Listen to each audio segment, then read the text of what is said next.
कालू भैया, सर्दियाँ आ चुकी हैं। बर्फबारी होने से पहले हमें कुछ दाना पानी इकट्ठा करके रख लेना चाहिए। हाँ रानू, तुम ठीक कह रही हो, मगर इस दफा हम दोनों एक जगह ही दाना ढूंढने नहीं जाएंगे और अलग अलग दिशा में जाने से हम दोनों में से किसी एक को तो दाना जरूर मिलेगा। ठीक है कालू भैया, हम दोनों को जो कुछ भी मिला हम उसे आधा आधा कर लेंगे।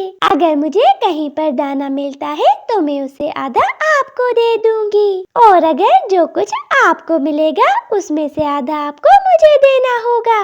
कालू कौवा जानता था कि रानू चिड़िया बहुत ज्यादा मेहनती है, इसीलिए वो जल्दी से रानू को हाँ कह देता है। ठीक है रानू, मुझे मंजूर है, मुझे जो कुछ भी मिला वो हम दोनों बांट लेंगे। फिर वो दोनों दाना लेने जंगल की तरफ निकल पड़ते हैं।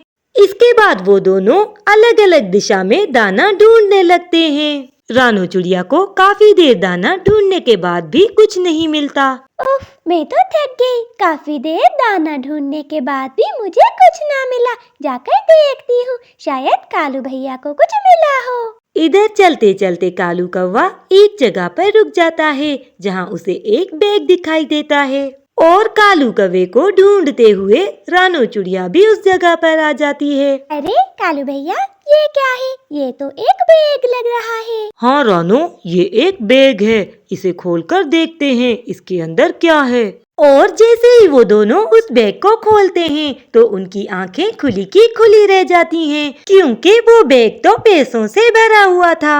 अरे इतने सारे पैसे, मैं तो अमीर हो गया। पैसों से भरा बैग देखकर रानू चिड़िया कालू से कहती है, अरे वाह कालू भैया, ऊपर वाले ने हमारी सुन ली। इतने सारे पैसे, चले अब हम इसे आधा आधा कर लेते हैं। मगर कालू कौवे के मन में तो लालच आ जाता है। आधा आधा कर लें? चिड़िया, किस खुशी में ये पैसे आधा आधा कर लें? ये बैग सबसे पहले मुझे मिला था, इसीलिए इस पर मेरा हक है। मगर कालू भैया, हम दोनों में तो यही तय हुआ था ना कि हमें जो भी मिलेगा हम उसे आधा आधा कर लेंगे। नहीं रानू, ये पैसे सिर्फ मेरे हैं, मैं तुम्हें इसमें से 1 रुपया भी नहीं दूंगा। मगर वो लालची कौवा रानू की एक नहीं सुनता और वो पैसों से भरा बैग वहाँ से ले जाता है, और रानू बेचारी भी खाली हाथ अपने घर लौट आती है। ऊपर वाला पूछेगा उस कालू कौवे से, उसने मुझे धोखा दिया है, मुझे गरीब की आह उसे जरूर लगेगी। और इधर कालू कौवा इतने सारे पैसे देखकर बहुत ज्यादा खुश हो रहा था। अरे वाह, इतने सारे पैसे तो मैंने अपनी जिंदगी में कभी नहीं देखे। बड़ी आई वो चिड़िया मुझसे आधा हिस्सा लेने वाली, मैं तो इन पैसों से ऐश करूँगा, ऐश। और फिर इसके बाद कालू कौवा उन पैसों से एक बहुत ही सुंदर सा घर खरीद लेता है। अब उसके पास ऐशो आराम की हर चीज थी। बड़ी, जब मैं तुझसे मिलने आ रही थी तो मेरा पैसों से भरा बैग कहीं गिर गया। जब मैंने ढूंढा तो मुझे कहीं ना मिला। छोटी, ये तू क्या कह रही है? ऐसे कैसे खो गया तेरा बैग? किसकी इतनी हिम्मत मेरी बहन का बैग चुरा ले गया? तू चिंता ना कर, अभी चलकर ढूंढते हैं, कहीं ना कहीं तेरा बैग मिल जाएगा। और फिर इसके बाद दोनों बहनें बैग की तलाश में जंगल में पहुंच जाती हैं। बड़ी, सारा जंगल ढूंढ लिया, कहीं ना मिला मेरा बैग। छोटी, तू चिंता क्यों करती है? चलो इस जंगल के पक्षियों के पास चलते हैं, इन्हीं में से किसी एक के पास होगा तेरा बैग। फिर वो दोनों बहनें एक घर के पास आती हैं। वो घर रानू चिड़िया का था। चिड़िया चिड़िया, हमसे डरने की कोई जरूरत नहीं, जरा बाहर तो आना, हमें तुमसे बात करनी है। रानू चिड़िया बाहर से चील की आवाज सुनकर एकदम घबरा जाती है। चील, तुम्हें मुझसे क्या काम है और मैं तुम पर विश्वास कैसे कर सकती हूँ? तुम तो एक चील हो। चिड़िया, इस समय हम किसी भी पक्षी को खाने के मूड में नहीं है, बल्कि मैं तो अपना पैसों से भरा बैग ढूंढ रही हूँ। क्या तुम उस बैग के बारे में कुछ जानती हो? अगर तुम मुझे बताओ तो मैं उसके बदले तुम्हें इनाम दूंगी।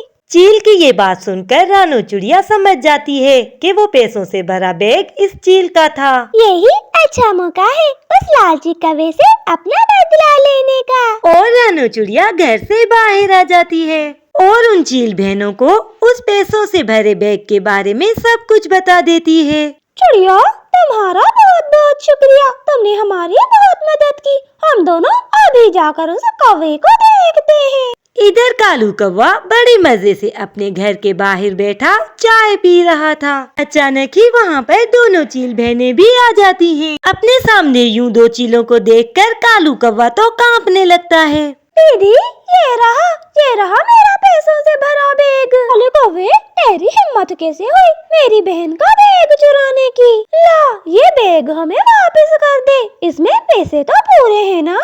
चील दी, मुझे माफ कर दो, मुझे मालूम नहीं था कि ये बैग तुम्हारा है और आधे पैसे तो मैंने खर्च कर दिए। उन आधे पैसों से मैंने ये घर खरीदा है। चलो काले कौवे, अभी के अभी यहाँ से निकल जा, वरना हम दोनों तुम्हें जिंदा नहीं छोड़ेंगे।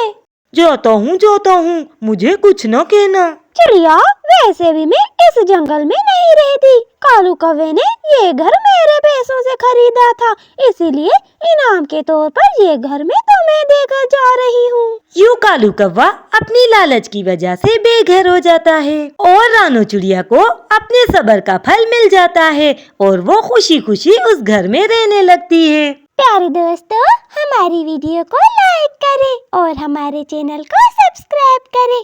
आपका धन्यवाद। छोटी मम्मा की तबीयत ठीक नहीं है, आप मुझे कुछ पैसे दे दे ताकि मैं मम्मा के लिए दवा ले आऊं। और कल से मम्मा ने कुछ खाया भी नहीं। तबीयत ठीक नहीं है तो मैं क्या करूं? मैंने तुम्हारा और तुम्हारी बीमार माँ का ठेका नहीं ले रखा। तुम्हारे पापा खुद तो मर गए, मेरी जिंदगी आजाब करने के लिए तुम दोनों को मेरे पास छोड़ गए। जब पाल नहीं सकता था तो दो शादियाँ की क्यों उसने? छोटी मम्मा, पापा मरते समय सब कुछ आपको देकर गए थे। आपने हमें कुछ नहीं देना तो ना दे, मगर मेरे मरे पापा को यूं ना बोले। इतनी सी होके मुझसे जुबान लड़ाती है। इतना कहकर कल्लो एक जोरदार थप्पड़ लाली के मारती है। चलो अभी के अभी मेरे घर से निकल जाओ, अब मैं तुम दोनों को और बर्दाश्त नहीं कर सकती। कल्लो, ये तुम ठीक नहीं कह रही।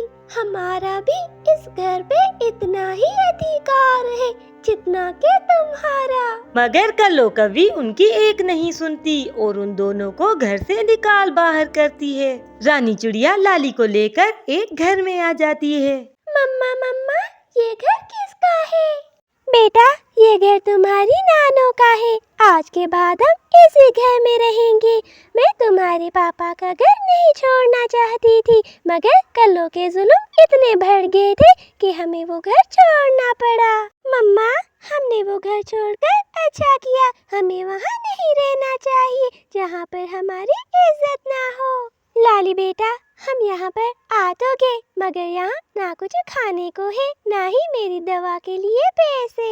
मम्मा, आप चिंता ना करें, ऊपर वाला है ना, वो सब ठीक कर देगा। मैं जाकर आपके लिए कुछ खाने को देखती हूँ। ना कहकर लाली अपने घर से चली जाती है। कुछ देर बाद वो एक सेब लाकर अपनी माँ को देती है। माँ, ये ले, ये सेब खा ले, इससे आपकी भूख कुछ कम होगी। और अब आप चिंता ना करें, मुझे एक जगह पर काम मिल गया है। लाली बेटा, मगर तुमने कुछ खाया है? लाली को केवल एक ही सेब मिला था जो वो अपनी मम्मा के लिए लाई थी, मगर वो फिर भी अपनी मम्मा से झूठ बोलती है। नहीं मम्मा, ये आप खा ले, मैंने वहाँ पर ही एक सेब खा लिया था। फिर रानी वो सेब खाने लगती है। फिर लाली डोली चिड़िया के घर काम करने लगती है। घर का सारा काम करने के बाद डोली चिड़िया लाली को सिर्फ एक ही सेब देती है। लाली को भूख भी बहुत लगी थी, मगर सेब केवल एक ही था, इसीलिए वो सेब अपनी मम्मा के लिए ले जाती है। लाली बेटा, क्या ये फल तुम नहीं खाओगी? माँ, आप मेरी चिंता ना करें, मैं मालकिन के पास ही खाना खा लेती हूँ। ये फल आप खा ले। के बाद रानी चिड़िया आधा सेब खाती है और आधा बचा देती है। फल और दवा खाने के बाद अब रानी चिड़िया कुछ अच्छा महसूस कर रही थी। फल खाने के बाद रानी चिड़िया आराम से सो जाती है। 2 दिनों से लाली ने कुछ नहीं खाया था, इसलिए अब उसे भूख बर्दाश्त नहीं हो रही थी। ये फल मैं बाहर जाकर खा लेती हूँ, कहीं मम्मा की नींद ना खराब खराब हो जाए। फिर लाली चिड़िया वो आधा सेब लिए अपने घर से थोड़ा दूर आकर एक जगह पर रुक जाती है। लाली को बहुत ज्यादा भूख लगी हुई थी। वो अभी फल खा ही रही थी कि अचानक उसे किसी की आवाज सुनाई देती है। वो सामने देखती है तो उसे अपने सामने एक छोटा सा कीड़ा दिखाई देता है। छोटी चिड़िया, मैं बहुत दिनों से भूख पर हूँ, क्या मुझे तुम ये सेब खाने के लिए दे सकती हो? लाली चिड़िया बहुत ज्यादा भूख पर थी, मगर उसे छोटे से कीड़े पर दया आ जाती है। हाँ हाँ, क्यों नहीं, लो ये फल तुम ही खा लो। फिर लाली वो आधा सेब उस कीड़े को दे देती है और वो भी बहुत ज्यादा भूखा लग रहा था, इसीलिए देखते ही देखते वो सारा सेब खा जाता है। अगर सेब खाते ही अचानक एक रोशनी सी होती है और वो कीड़ा एक बहुत ही सुंदर सी परी में बदल जाता है। देख दिल चिड़िया, तुम बहुत अच्छी हो, मैं कोई कीड़ा नहीं बल्कि एक परी हूँ, मैं तुम्हारी परीक्षा ले रही थी। फिर वो परी लाली को कुछ जादुई बीज देती है। चिड़िया, ये लो, इन बीजों को मेरी तरफ से तोहफा समझो, इन्हें घर जाकर लगा देना और फिर देखना।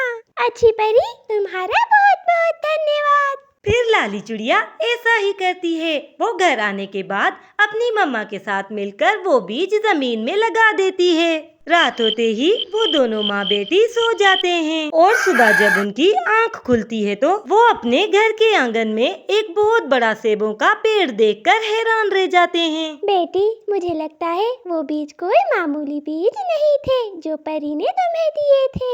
हाँ मम्मा, देखे एक दिन में कितने सारे सेब लग गए। अब हमारे दुखी दिन खत्म। अब हम इन सेबों को खाएंगे और कुछ बाजार में बेचेंगे। फिर वो माँ बेटी दोनों उस पेड़ से सेब खाने लगती हैं।